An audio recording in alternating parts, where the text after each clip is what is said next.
Israel अगर फलस्तीन का इतना ही दुश्मन है तो फलस्तीन पर इतना हमला क्यों नहीं करता जितना हमला वो गजा पर करता है। गजा भी फलस्तीन का हिस्सा है लेकिन फलस्तीन से थोड़ा सा दूर है, तो इसराइल गजा पर ही क्यों और नॉर्थ गजा पर ही खास तौर पर इतना हमला क्यों करता है, ये सवाल है ना। तो आइए समझते हैं। कहानी शुरू होती है 1956 में कि जब इजिप्ट के उस वक्त के सदर जमाल अब्दुल नासिर ने स्वेज कैनाल को नेशनलाइज कर लिया। स्वेज कैनाल ग्लोबल ट्रेड के लिए बहुत जरूरी है। ये मेडिटेरेनियन सी को रेड सी से मिलाती है। दुनिया में ट्रेड स्वेज कैनाल के बगैर करने का मतलब ये है कि एशिया से मिडिल ईस्ट से ऑयल लेकर गुड्स लेकर पूरी दुनिया का चक्कर लगाना पड़ेगा। केप ऑफ गुड होप से गुजरना पड़ेगा, कॉस्ट ज्यादा आएगी, टाइम ज्यादा आएगा, ट्रेड नहीं हो पाएगी। स्वेज कैनाल यही चीज मुमकिन बनाती है। ग्लोबल ट्रेड का आज 12% स्वेज कैनाल से गुजरता है और इजिप्ट अपनी इकोनॉमी में $9 बिलियन का रेवेन्यू सिर्फ स्वेज कैनाल से कमाता है। 1948 से लेकर 1950 तक इजिप्ट ने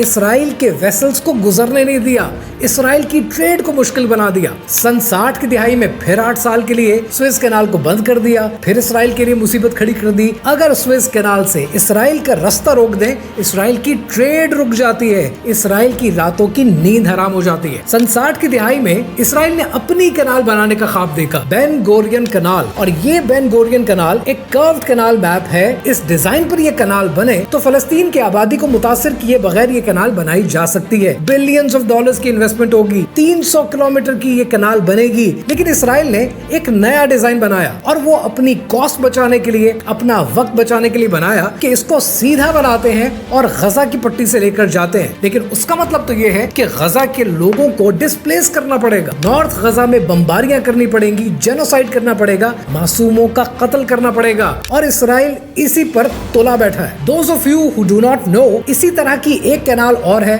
which is पैनामा कैनाल, और पैनामा कैनाल पर इस साल के आगाज में ब्लैक रॉक ने कब्जा कर लिया है। पैनामा कैनाल ग्लोबल ट्रेड का 5% ऑपरेट करती है, स्वेज कैनाल ग्लोबल ट्रेड का 12% ऑपरेट करती है। यानी यूं समझ लीजिए कि ये दो कैनाल्स यहूद के हाथ में आई तो इसका मतलब ये है कि दुनिया की 17% ट्रेड पर इनका कब्जा हो जाएगा। ये सब बातें आपको मैं क्यों बता रहा हूँ? ये सब बातें मैं आपको इसलिए बता रहा हूँ कि जब कभी ये मुहिम चलेगी और आपके मुल्क में इसराइल को मानने की आवाजें तेज हो जाएंगी, तब आपको मैं पक्का कर रहा हूँ, तब आपने अपनी आवाज उठानी है कि इस जाबिर को, इस जालिम को, इस फासिक को हम नहीं मानते।